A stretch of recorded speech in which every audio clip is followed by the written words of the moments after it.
This is Good Morning Indiana, working for you. And the time right now is 4:27 here. It's your Monday morning. Thanks for waking up early with us here at RTV6. I'm Lauren Casey. And I'm Meredith Barrick. It was a deadly weekend on the roads. 3 people were killed in a crash on I-465 that shut down the area around Keystone for much of the day yesterday. Yeah, and you may have seen some of the traffic that was coming off the interstate there as they had that area blocked off. Now, it's really sad because we know it was a woman and 2 toddlers who were killed in this crash. We're also learning that the semi-driver, who police say was going too fast in this area, has been arrested. So we're learning more and more about this crash. We don't know the identities of the victims at this time, but of course we're going to keep you updated. And unfortunately, those weren't the only fatalities on the roads. A number of other people killed elsewhere around central Indiana, so we will have those stories for you in just a bit.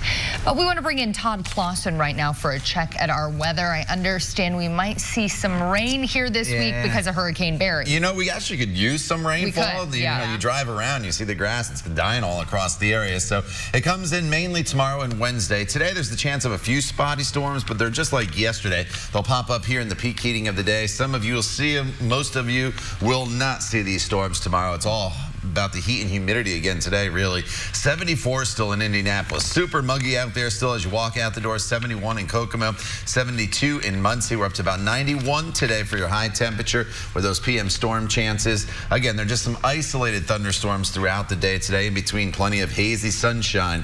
But tomorrow and Wednesday, they're not complete washouts, but it's going to be one of those days where you're dealing with a tropical system, right? So all of a sudden, it could be just this huge downpour, and then it moves on, and then it's still cloudy and just kind of off and on throughout the entire day. Okay. Todd, thank you. Thank you so much. Well, we are talking about small businesses and entrepreneurship here in our Hiring Hoosiers reports as we're leading up to Shark Tank tomorrow, coming here to Indianapolis. We want to talk about a business that Amanda Starantino featured about a year ago or so, and now they're giving us an update. Yes, and business is booming. She takes a trip to Circle City Kombucha. They had a small idea. They wanted their product to be on store shelves. Well, now they are having a large impact. So we're going to catch up with the guys there and see what they've been up to since she saw them last. Yes, and we do want to talk about Shark Tank because that is coming to Indianapolis tomorrow to the Indianapolis Motor Speedway. We know the producers there from ABC are going to be wanting to hear your pitches. So if you have an idea, an invention, something that you created and you want them to see this and possibly get on the show, you just have to go to the Motor Speedway tomorrow morning. We're going to be out there live, and today our Aaron Lish is going to break down everything you need to know about where to park, how to get there, and what to do and how the day is going to go. So we'll have that plus news, weather, and traffic coming up right here on Good Morning Indiana. This is Good Morning Indiana, working for you. Now at 4:30, a massive crash on the interstate. 3 people, including 2 children, are dead. And now the driver who police say caused the devastation is in jail. The red line is getting closer and closer, but there's still a lot of work to be done. What you need to watch out for as you navigate the downtown streets. And it is almost time to swim with the sharks. What you need to know about making a pitch for your burgeoning business when Shark Tank comes to town.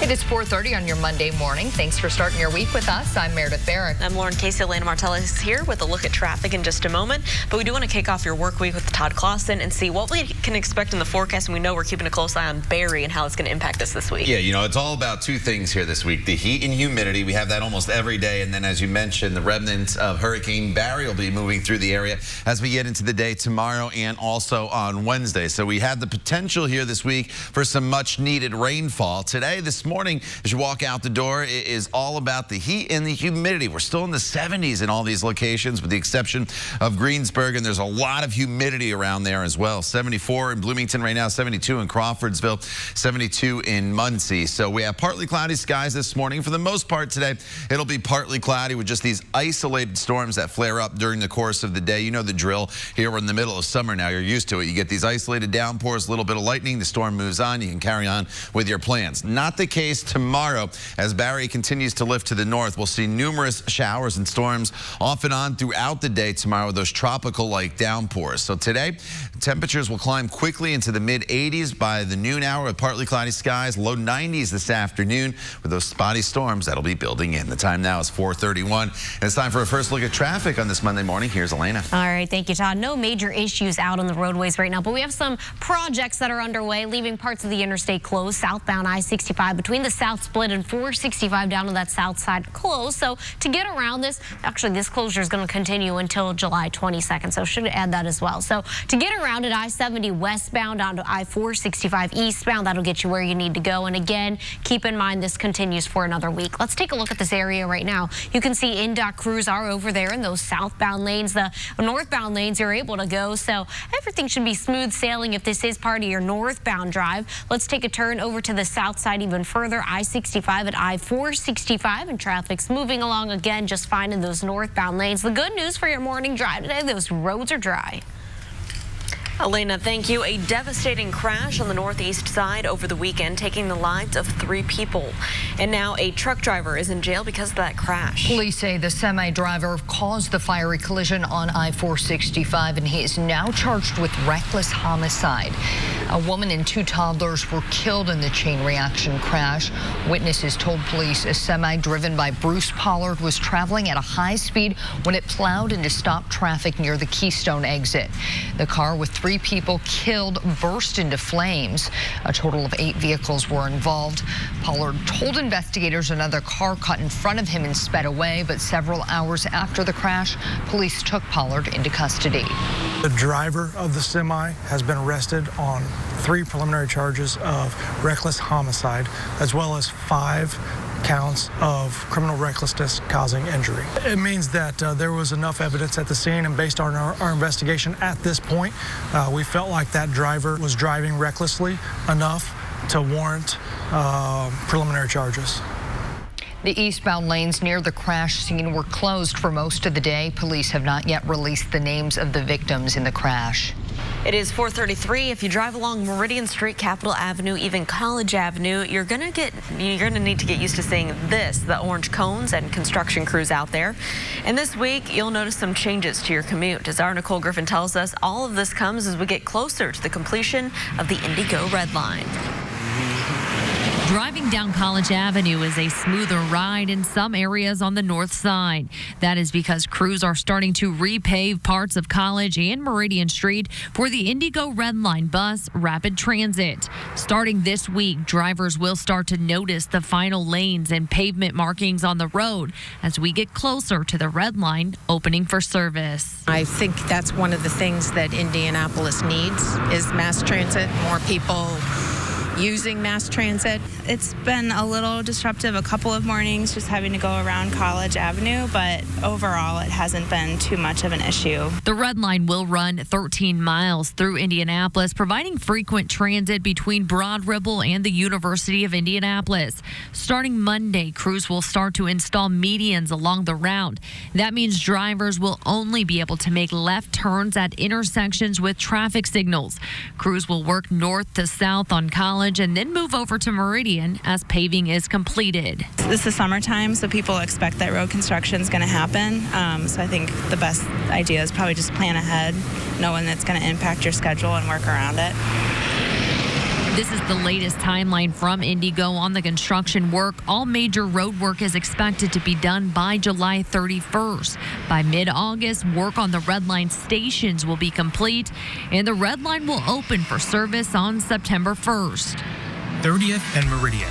But before that happens, Indigo is urging drivers and pedestrians to watch videos to learn how to share the road with the new buses. Indigo says knowing what to expect before opening day is a priority, and changes in the roadway impact everyone. The videos show the lane markings, station locations, and turning movements that drivers need to start learning right now. And that was our Nicole Griffin reporting there. Right now on the IndyChannel.com and the RTV6 app, we've created a map where you can click on the Indigo videos to find out more about each location. This morning, police are still investigating a weekend shooting at an East Side gas station that sent 3 people to the hospital. It happened just before 11:30 Saturday night at the Mobil gas station at 42nd and Mithofer. Police say a car pulled into the lot and there was an altercation resulting in several gunshots exchanged. 2 18-year-old men and a 17-year-old were taken to the hospital with gunshot wounds. Police say they're looking for several shooters in this case, but so far they have not said what may have led to the gunfire. We have no backstory or history as to why.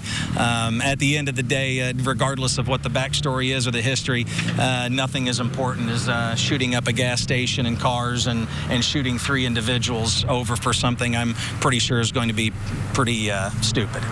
Investigators say they are tracking down witnesses and reviewing surveillance video from the gas station. If you have any information, you can leave an anonymous tip with Crime Stoppers at 317-262-TIPS. Time right now is 4:37. Democracy 2020 now, and another candidate for the congressional seat Democrats hope to flip to their side will make her official run later today. Dee Thornton is expected to officially enter the race for the 5th District congressional seat. The district includes the north side of Indy, Hamilton County, Anderson, and also part of Kokomo. It's the seat being given up by Republican Congresswoman Susan Brooks, who decided not to seek re-election this year. Thornton is a former business executive who lost to Brooks in the 2018 general election. 2 other Democrats are already in the race, former state representative Christina Hale and Jennifer Christie, who ran briefly in last year's Democratic primary but dropped out before that election. It is 4:37, and do you have your pitch ready? If so, you better polish it up because Shark Tank is here tomorrow. The producers of the ABC show will be hearing pitches at the Indianapolis Motor Speedway, and they could choose you to pitch your idea to the Sharks themselves on the show. The action starts bright and early at 6 a.m. tomorrow at IMS. That's when the gates open. And coming up next hour on Good Morning Indiana, our Aaron Lish will have a preview with everything you need to know about getting your shot with the Sharks. Coming up, as immigration raids were supposed to be taking place, the president being blasted for what critics say was a racist attack on 4 members of Congress. Coming up after the break, reaction to what the president tweeted over the weekend. It could be your last chance to see him as a professional athlete. A football star trying to make it in another sport pays a visit to Indy later today. Todd. And Meredith, we will be dealing with decent weather here throughout the day today with just some spotty storm chances, but the remnants of Hurricane Barry to our south will impact central Indiana in the coming days. We'll talk all about it in your Storm Team 6 forecast. The time now is 4:39. You're watching Good Morning Indiana right here on RTV6. Sponsored by Citizens Energy Group. Welcome back to Good Morning Indiana. Time now is 4:42. Here's a look at I-465 at White River. You can see some lane restrictions and some of those lanes up there. Keep an eye on this area for you as we head into rush hour. Stay tuned. I'll have your latest traffic update coming up in the next few minutes. Elena, thank you. This morning, President Trump is not backing down from comments telling 4 congresswomen of color to go back to where they came from. Democrats are firing back, accusing the president of using racist language. The president's comments coming as ICE launched deportation raids that so far have only resulted in small-scale action. ABC's Mona Kosar-Abdi is in Washington with more. This morning, new tweets from President Trump targeting congresswomen of color, still not naming names, but criticizing Democrats for defending the women who in an earlier tweet he told to go back and help fix the totally broken and crime-infested places from which they came. The president not only evoking an old and widely established racist phrase, but failing to acknowledge that 3 of the 4 minority congresswomen the comments were directed at were born in the United States, the other a naturalized citizen. And now overnight, Trump tweeting in part, quote, their disgusting language and the many terrible things they say about the United States must not be allowed to go unchallenged. A group of people that came from, I don't know where they came from. Democrats have been quick to condemn the president's comments, calling it, quote, xenophobic and hate-filled. I am freaking appalled that the president of the United States conducts himself in such a disgraceful and racist way. All 4 women have been highly critical of Trump's immigration policies and the president's long-threatened deportation raids that launched Sunday. They're going to take people out and they're going to bring them back to their countries. The major operation to arrest and deport up to 2,000 undocumented immigrants sparked nationwide protests and instilled fear in migrant communities. But so far, immigration groups and local officials say they haven't seen it. New York's mayor tweeting, quote, "No confirmed ICE activity." ICE, however, confirms it's out there. And for the past week, it was actually House Speaker Nancy Pelosi who was feuding with the 4 Democratic congresswomen over her support for the border aid package. And it took the president's comments to unify the Democratic Party as Pelosi and others came to their defense. Mona Kosar Abdi, ABC News, Washington. Time right now is 4:44. The governor of Tennessee is being criticized across the country for signing a proclamation honoring the founder of the Ku Klux Klan. He says that his hands were tied by Tennessee state law. Governor Bill Lee signed this proclamation honoring Nathan Bedford Forrest, the Confederate general and slave trader who helped start the KKK after the Civil War.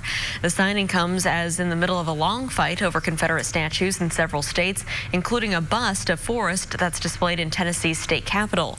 Governor Lee says he had no choice.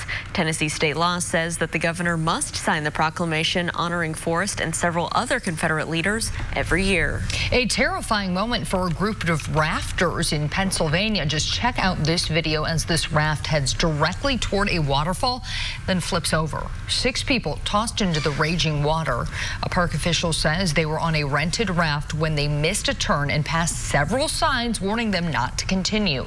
By the time they heard other people yelling, warning them, it was too late. The river water was moving too fast. Luckily, all 6 were wearing life jackets and escaped with only cuts and bruises. Yikes. Just incredible there.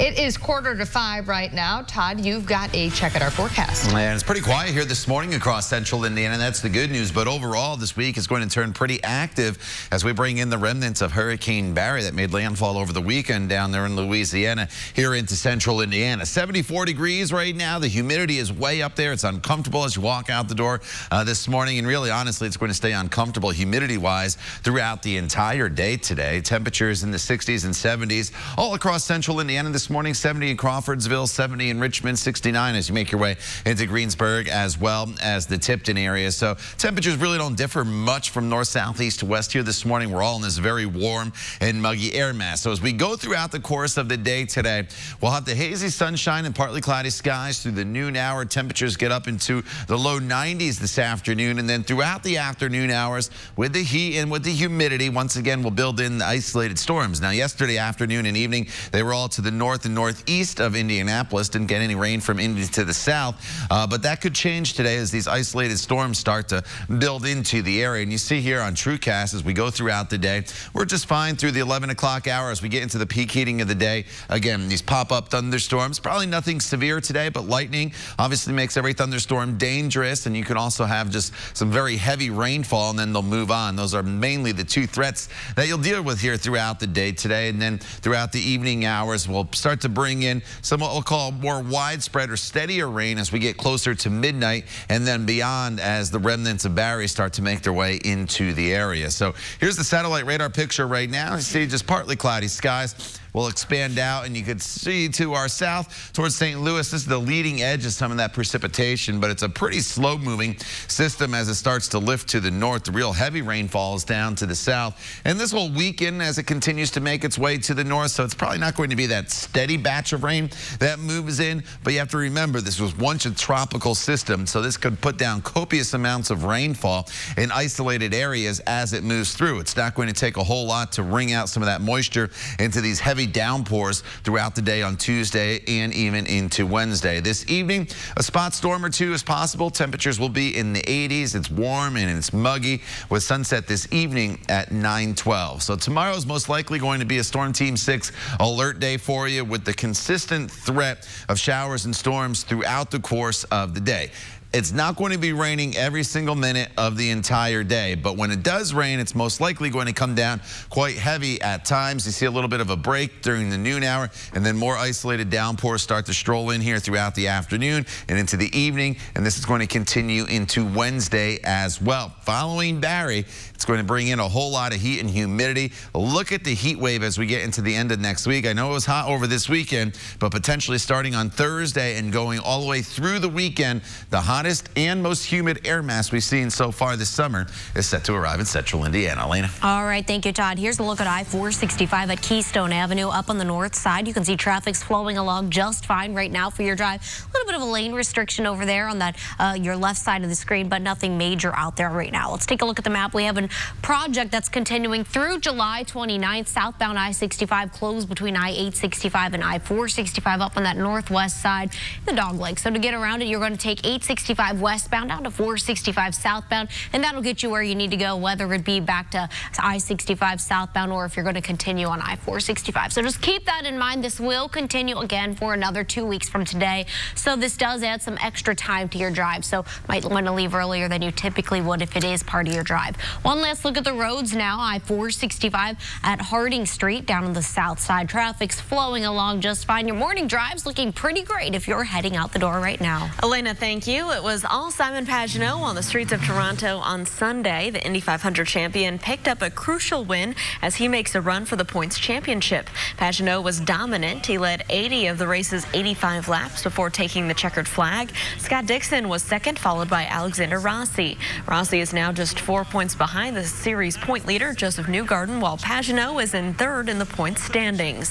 The IndyCar drivers are in Iowa next weekend. The Indianapolis Indians may have some extra fans in the stands the next few nights. It's because the Syracuse Mets are in town, and it's mainly because of one of Syracuse's outfielders. Tim Tebow has had a rough season in AAA ball this year, but the former NFL quarterback is still popular and draws a crowd wherever he goes. Tebow and the Mets will be at Victory Field for a 4-game series with the Indians starting tonight at 7:05. Well, get your Morpheus voices ready because this baseball player might be Neil himself. The incredible moves this San Diego Padre made simply to avoid attack. Oh, I would have dislocated my knee there. And coming up all new at 5, the city working to tear down numerous rundown homes. We'll have a live report on the purpose of that work, plus a new round of demolitions about to get underway. It's 4:51. I'm Vinny Politan. Today on Court TV, we are in a verdict watch. That means a verdict can happen at any moment. It's a jury in Cobb County, Georgia, that must decide if a caregiver is guilty of the murder of one of the residents of the assisted living facility that he was working at. So we're on a verdict watch at any moment. When that verdict comes in, you'll see it and hear it live right here on Court TV. And don't forget, you can catch all of the new Court TV live right on your mobile device by visiting CourtTV.com. Stay with us. We'll be right back. Weather than anyone else. Welcome back to Good Morning Indiana. Time now 4:55. Your traffic's looking pretty good right now up on the north side. 465 Keystone Avenue. If you're heading out the door, should be an easy drive. Elena, thank you. If you played baseball or softball when you're growing up, your coach probably used to encourage you to swing the bat by telling you you can't steal first base. Well, that's not true anymore. The Independent Atlantic League is trying out a new rule that lets a batter try to run to first base anytime a pitch gets past the catcher. Saturday night, Tony Thomas of the Southern Maryland Blue Crabs was at the plate when a pitch got away from the catcher for the Lancaster Barnstormers. It took him a second to remember the new rule, but Thomas took off for first and made it safely for the steal of first base, the first steal of first base in baseball history. A lot of firsts there. Way to go, Tony Thomas. Well, one more from baseball here. Fernando Tatis Jr. must have watched The Matrix recently. Look at this. Saturday, he was picked off first base against the Atlanta Braves. Got into a rundown, but watch this. He somehow avoids the tag of the Braves pitcher and was safe at first base. Watch it in slow motion. Unbelievable. Look at his body there. Slide around the pitcher's glove. The pitcher wasn't even close. I don't know how they do it. They have a lot of body control to do things like that without like I wiping out. said before we went to commercial break, I would have dislocated my knee Yeah. pulling that move. So, Crazy. all right, way to go. All right, Todd, how are we looking sliding into this week's forecast? You know, there's a lot going on this week. We have to deal with the heat. We have to deal with the remnants of Barry, and then extreme heat and humidity as we get towards the end of the week. So today, 91, just a spot storm or two possible this afternoon and this evening. Numerous storms Tuesday and Wednesday with those tropical downpours. Some of the storms also could be strong to maybe severe over the course of Tuesday and Wednesday as well. And then once Barry moves out, the heat is on. 94 Thursday, Friday, Saturday, and Sunday with high humidity as well. The time now is 4:57. You're watching Good Morning Indiana right here on RTV6. Stay with us. We'll be back in just a few minutes.